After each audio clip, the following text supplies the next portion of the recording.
Hi, I am Pro Community. I'm Charlie Brooks, and this week I had the pleasure of speaking to some graduates from the Guildhall School of Music and Drama. So I hope you enjoy the interview, and here it is. Welcome to I Am Pro. Thank you. Thank you so much for being here. So, Corey, can I start with you? When did you graduate from Guildhall?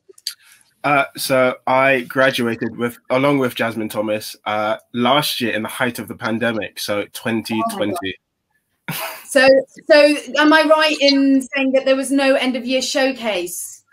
Yes, there was no end of year showcase in the traditional sense. We did do an online stuff. We had our cameras, whatever it was. Maybe it was like a phone, and we recorded monologues in our spaces, and we sent that hoping for a response. So when you recorded your monologues, that then got sent out, or it was like an online performance? Can you talk me through it a little bit? Yeah. So we sent our individual pieces. That was a duologue and a monologue.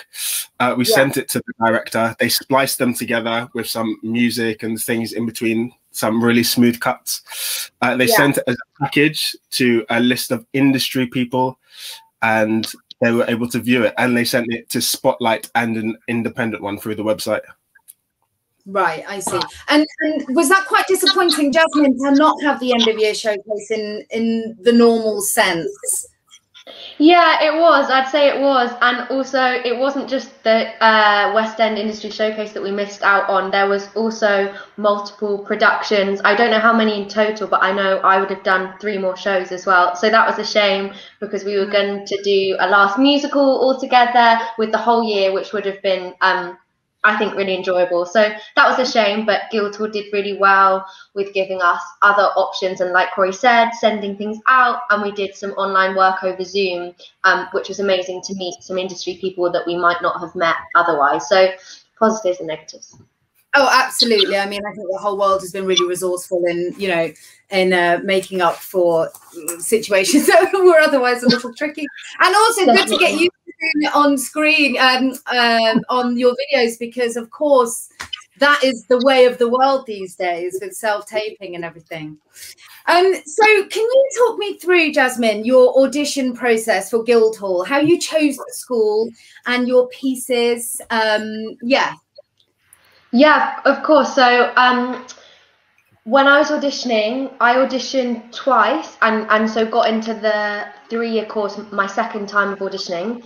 I had to do 3 rounds, and because it was not in the pandemic, they were all in person.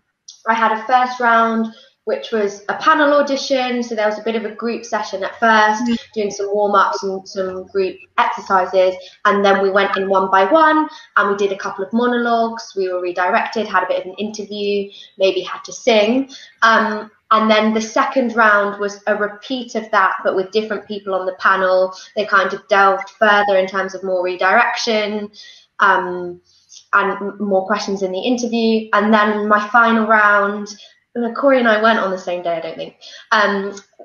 We did a day and a half at Guildhall. So you went around multiple different panels. You had a big movement session, some improvisation, sort of not quite improv, but sort of you had to tell a story and rework it, and you had to sing, and it was amazing to meet everyone. So yeah, does that answer the question? Yes, no, absolutely. Was that the first time you'd auditioned for Guildhall, or did you say you'd auditioned previously? So I'd auditioned previously when I was still in school, so I was very, very young, and I got through to second round, and then was offered a place on something called the preliminary acting course at Guildhall.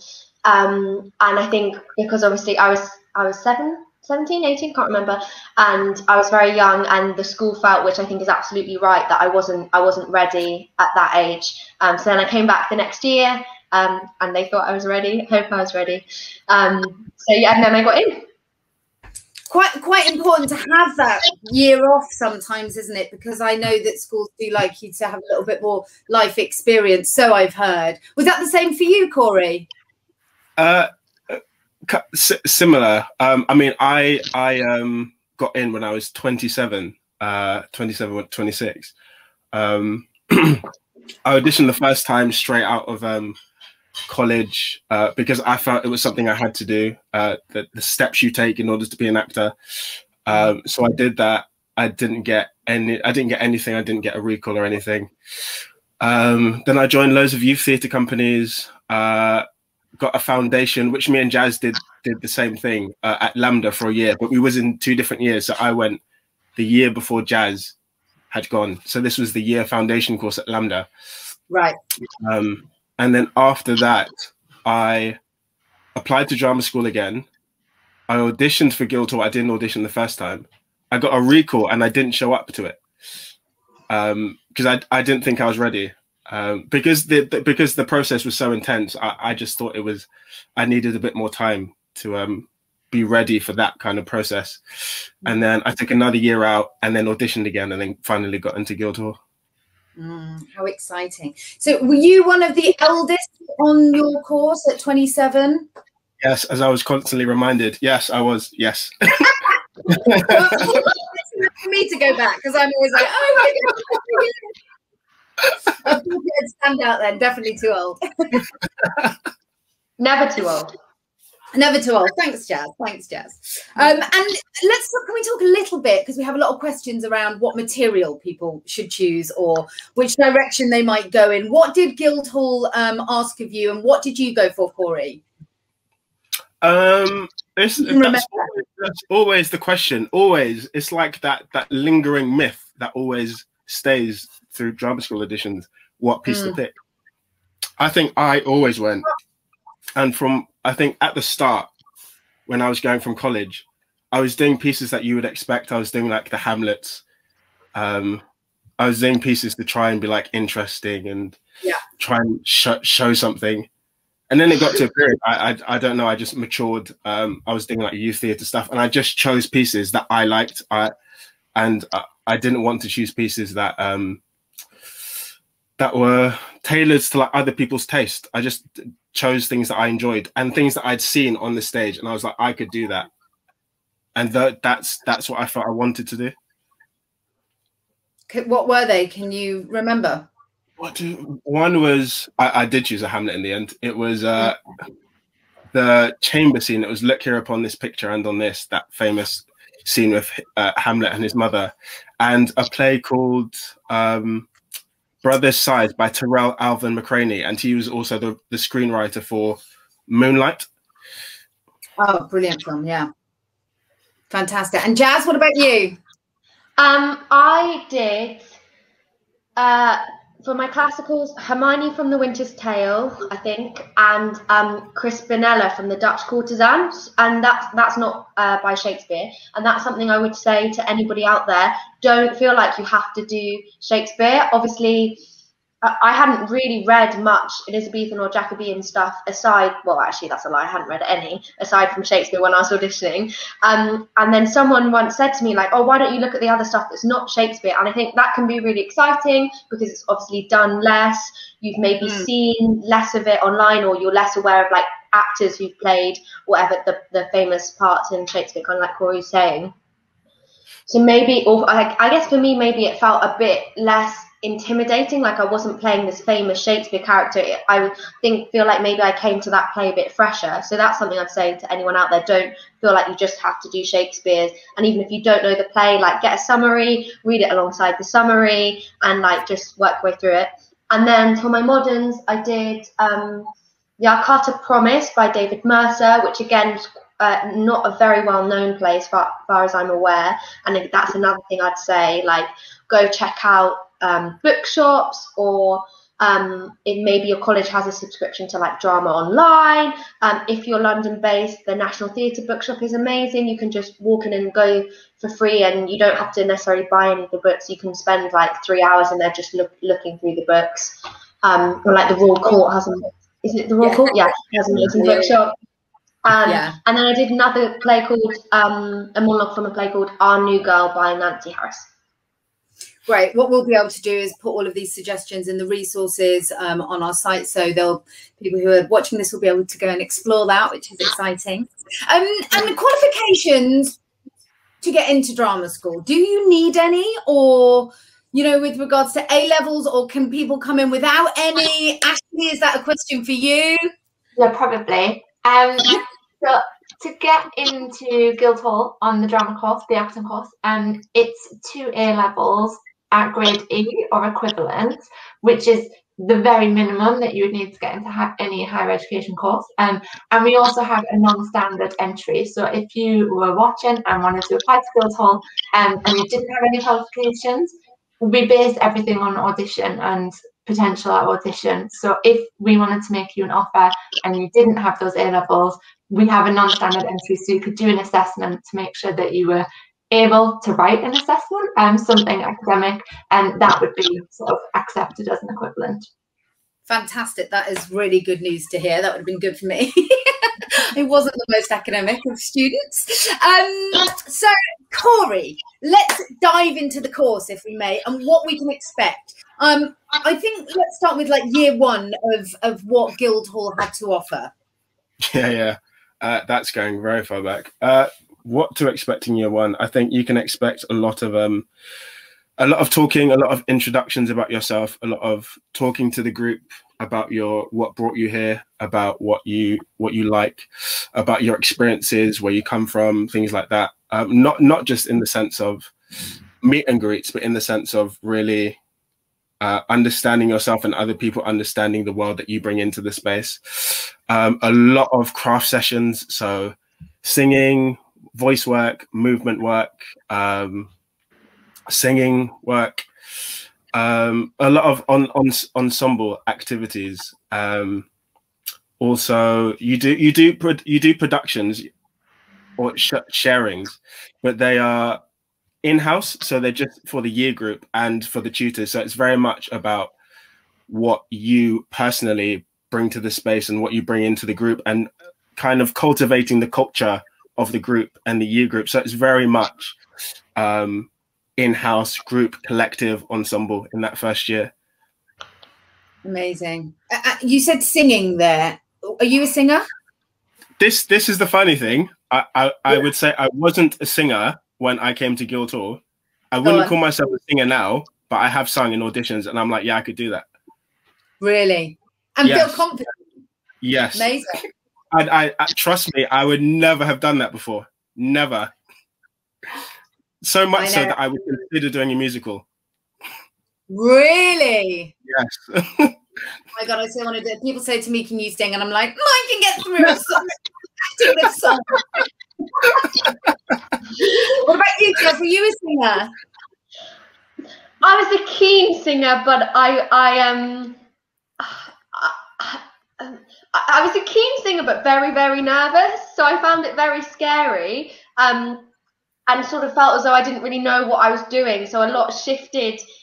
Corey and I were in. You have these lessons often in groups of like 3 or 2, and for a while Corey and I were in the same class, and so I feel like there was a lot of learning to do and a lot of like unpicking of habits and a lot of my technique that needed changing. But yeah, now what Corey's saying, like since leaving, I had to like sing in this workshop thing, and I was still nervous, but I was like, oh, you know what? Like actually, I can do it. Whereas before I would have just been terrified. But just to be clear, you don't need to be a singer. No way. In order to get onto the course, because that might scare some people. That would have scared me. Completely. And if you're auditioning for Guildhall or anywhere and you have to do a song for your audition, something that I would like dearly love to stress is that it's not about how well you sing. It's not about your voice. It's not about how beautiful it sounds, how high you can go or anything. It's about kind of like your connection to the words, using those words, acting through song, and yeah, like just connecting to the truth of it, using the words and they're just to music. It's not about being a wonderful singer.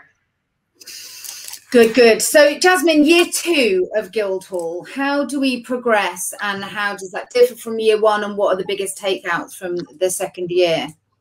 So you cling onto kind of what Corey's saying, that all the technique classes continue.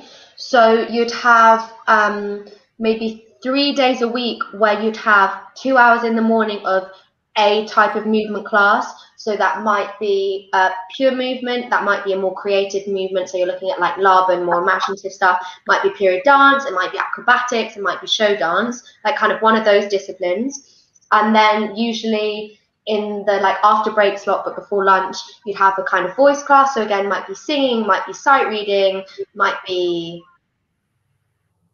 just kind of like pure voice, accent, dialects, that kind of thing.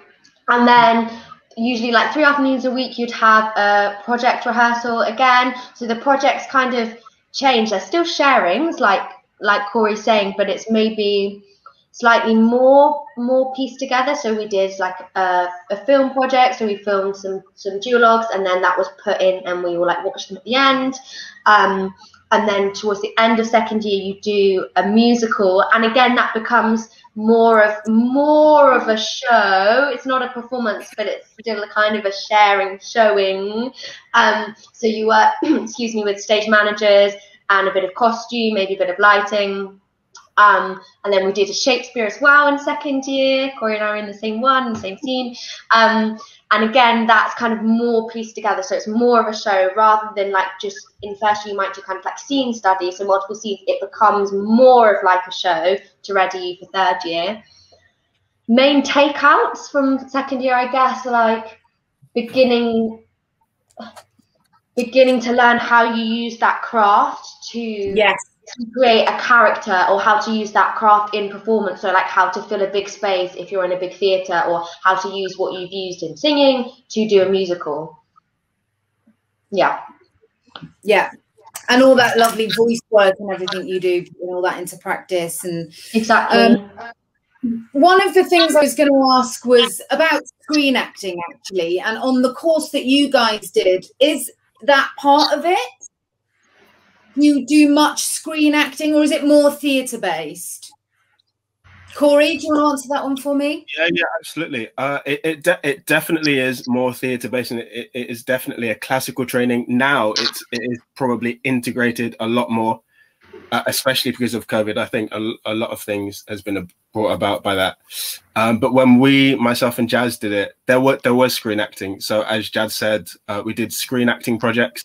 So we did short films. We also worked on screenwriting a little bit, like creating short films. And then in between terms, we also worked with like different tutors, directors, on screen technique, and like little boutique classes on screen technique, different kinds of scripts, the kinds of scripts that we'll meet, what the difference is between like screen acting, TV acting, and then like doing a self-tape. But now there probably is a lot more of that. Oh my God, it sounds so heavenly. Just immerse yourself for 3 whole years. It's like, oh my God, yeah.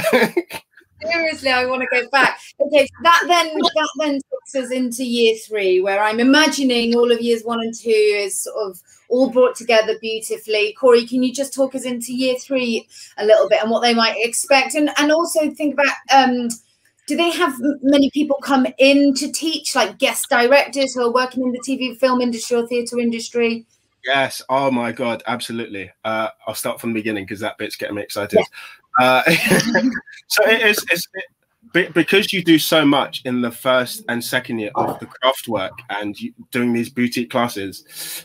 The third year is definitely about that transition of going from having your hand held to working as an independent artist and thinking about using these tools. What are the tools that I bring into this rehearsal room? What are the tools that I bring into this rehearsal room to work with this director and this material? And the tutors are there. The tutors are definitely there still to support you, but they're there as a tool. So it's, what do you need from me in order to do what you need to do, rather than this is what you need to do. So it's definitely working independently. So you work on projects, you work on, I think you can work on a maximum of 6 shows, I think it is, over the course of the year, as well as doing a self-led project where you can write your own material and create your own show, your own piece. And I know a couple of people, Jazz will know this, a couple of people have taken their pieces and they're developing it now into theatrical shows. One of our housemates is doing that.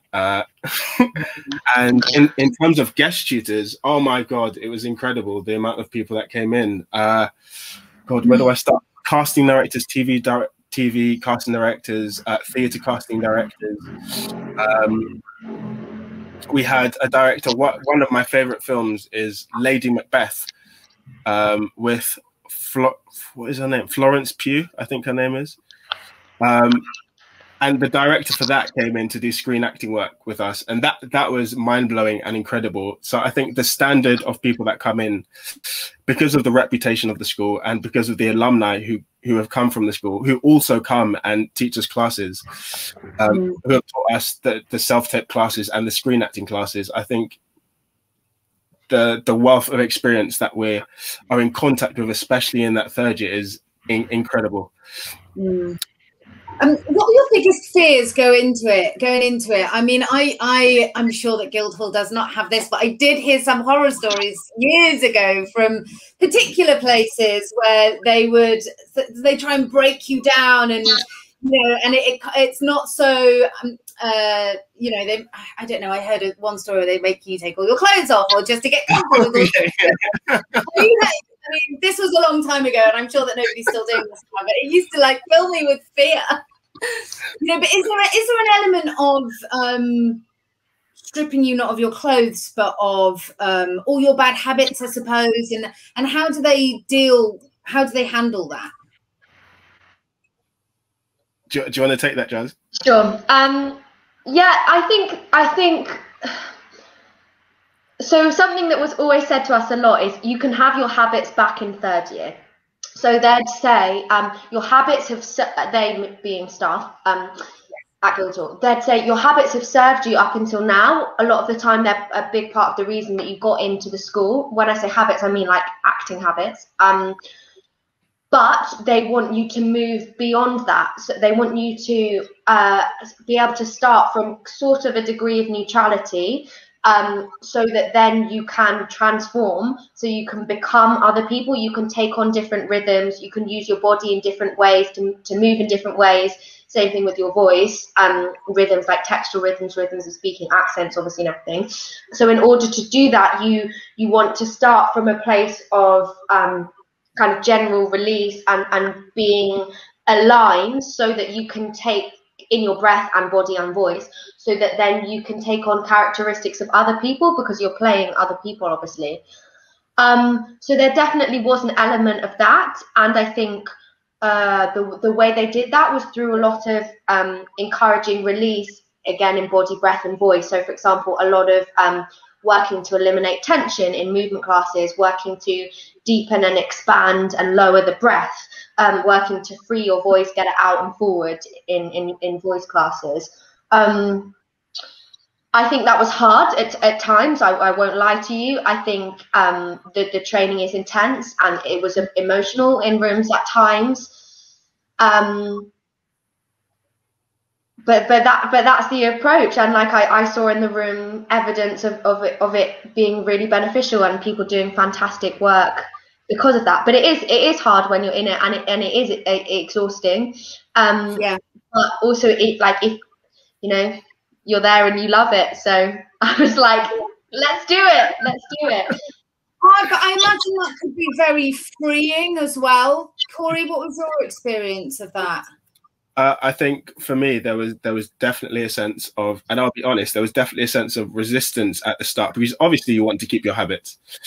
You obviously want to stay in the habits that you've that have protected you, that have comforted you, that have helped you to survive, essentially. So there definitely was some resistance from me at the start. But as Jazz was saying, I wanted to be there, and I think it's incredible because of the culture that they instill in the first year. You see, like you're able to see growth in others, so therefore you want to move to where they are, I suppose. Like you see the potential of acting, not only in terms of like acting ability, but in terms of like personal growth, and you want the same for yourself.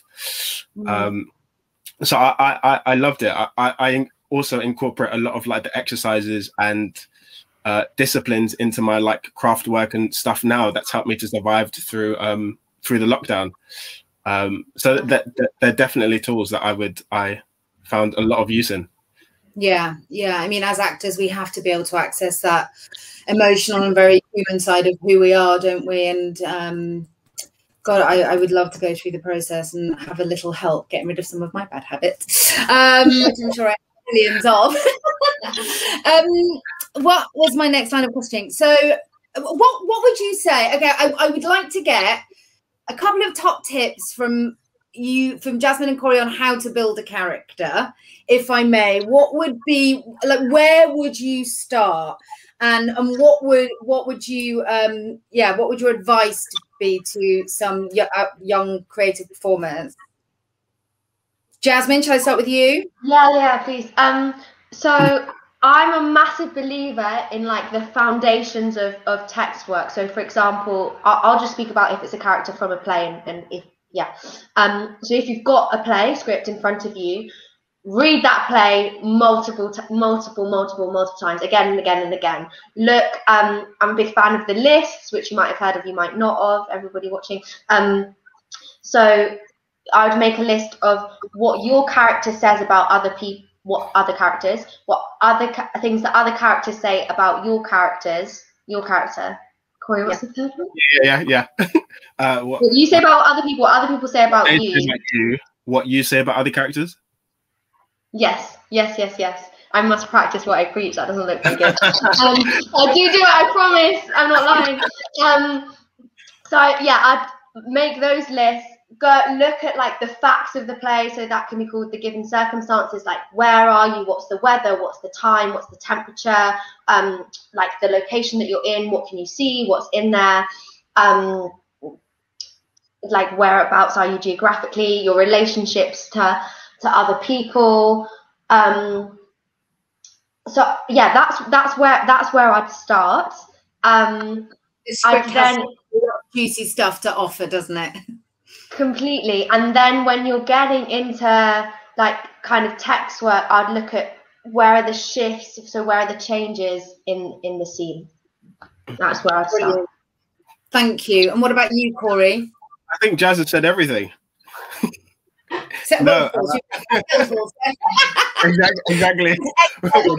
We're both using the same training. I think pretty much the same as Jazz says. A lot of like stuff that I like to do is, especially if you find yourself as someone who likes to, yes, do the text work, but if you're someone that likes to move around, and I know Jazz likes to do this as well, things like understanding the context of the world, like the history, the place, the time, the weather, the environment. If you've got time visiting the location, if it's abroad, probably not possible. But looking at pictures, absorbing the pictures, going to like galleries, like I love to do like the text work as well as like the tangible, creative stuff.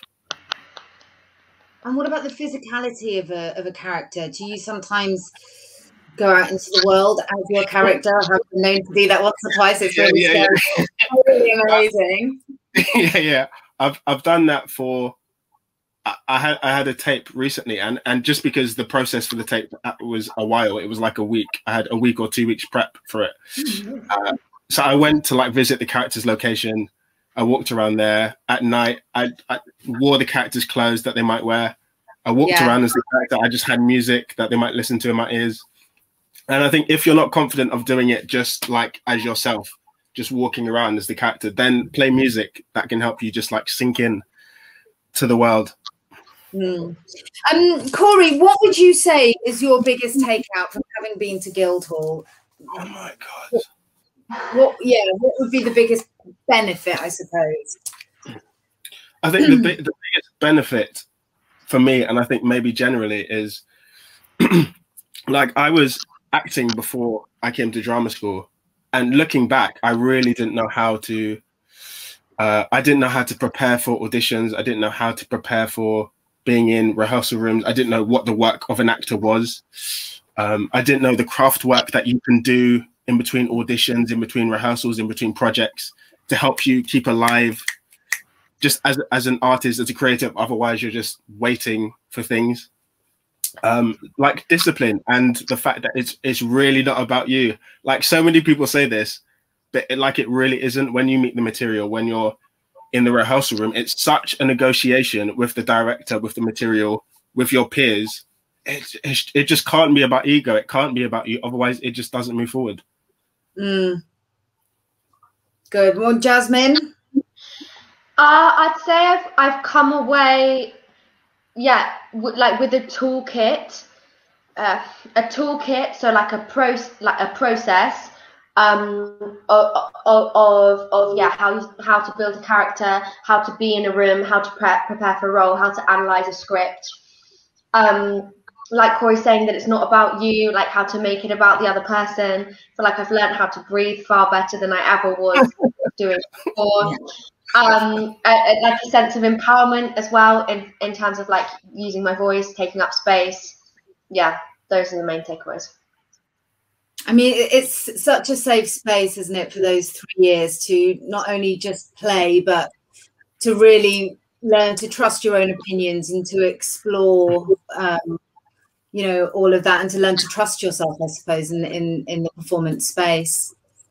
I guess another takeaway linking to that is to dare to fail. Like you don't have to be a good actor all the time. Your work doesn't have to be good all the time. Like take a risk. It's fine to like do a bit of bad acting, to be rubbish there. Like it doesn't matter. Like you learn by those mistakes. You learn by just coming in with an idea.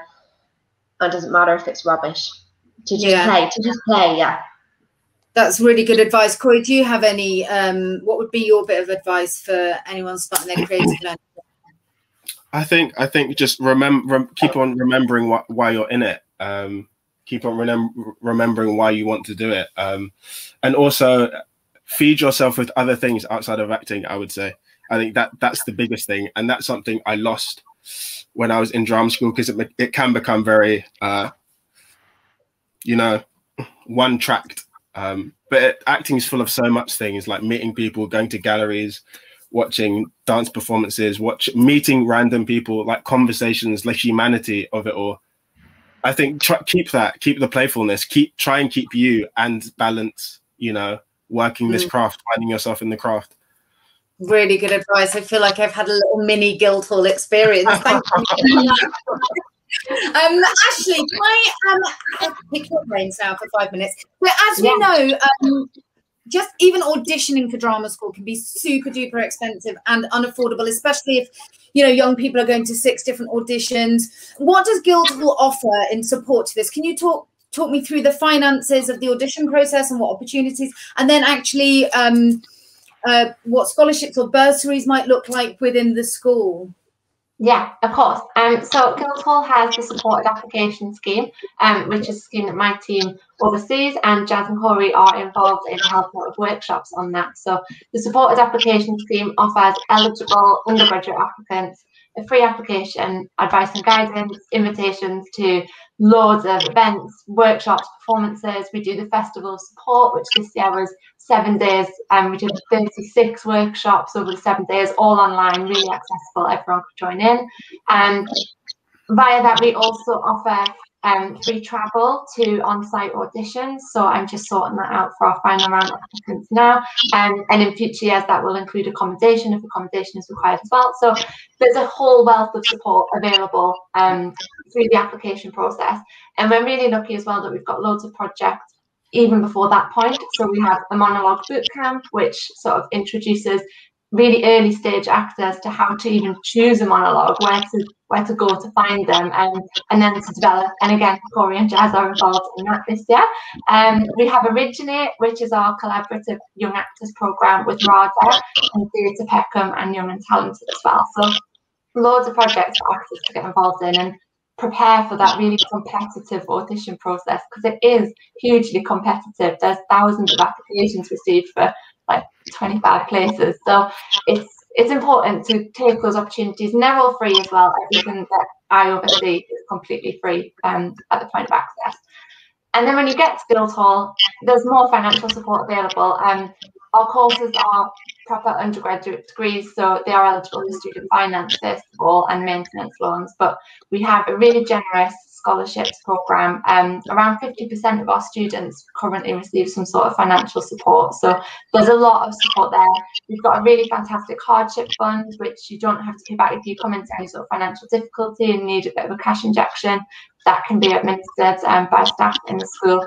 And then we have an access bursary as well, which is something that my team oversees. So students who are most vulnerable and need that support to stay at the school are eligible for quite substantial financial support between £3,000 and £5,000 each year, which you don't have to pay back. So, and I'm always looking at new ways to support students. So I'm sure that in the next sort of few months there'll be changes and announcements, and the most relevant information will always be on our website for what's available for incoming students. How fantastic. Well, we will make sure that all of the links to all of those opportunities are within our platform. We can go straight to you and have a look at all of that. And okay, I'm just going to finish on how scary. I mean, we have to, as actors, step outside of our comfort zones all the time. The audition process is a terrifying one. As Ashley said, you know, loads and loads of people and very limited places. How do you guys deal with your nerves? Is it something you ever get rid of? I mean, I know you're starting out in your careers, but with the audition process, what tips do you have for anyone that might be auditioning? I'd say know that when you're walking into the room, the people on the panel, behind the table, wherever they are, they want you to do well. They are like cheering you on. They want you to be brilliant. They want you to be the person who walks into the room and they're like, yes, I want you on the course. Like, they want you to be that person. They're like desperate for you to do well. And so they will work really hard, like with you and for you on your speeches or whatever it is, to get the best out of you. So like, it's a collaboration, you're working with them. So that's something that I'd say bear in mind. And just, it sounds so cheesy, but just like be true to who you are. Like, don't pretend, don't walk into that room as anyone else. Just be you, and that is literally fine. Like, I was quite shy, and I was like, oh God, must be like confident and big and an actor, and you really don't have to be, because they work hard to see you. So like, it's 3 rounds, and that final round, like I said at the beginning, you're there for a day and a half, so they really do get to know you and want to know you as like the true you. Yeah. Corey? I couldn't agree more with Jazz. They really do work hard to see you, and no matter where you are on the day, they will come to meet you where you are. And I would also say, despite what I've just said, just love your pieces. Just love them. Love and cherish your pieces. I loved my pieces. I still work on them kind of for like voice stuff till this day. Just love your piece, because that's something that they will always see, no matter where you are again on the day. Yeah, and I think if you mess up slightly, don't be afraid to start again or to plow on through, you know, because they'll be able to, that's not the end of the audition. It doesn't mean you haven't got in, you know.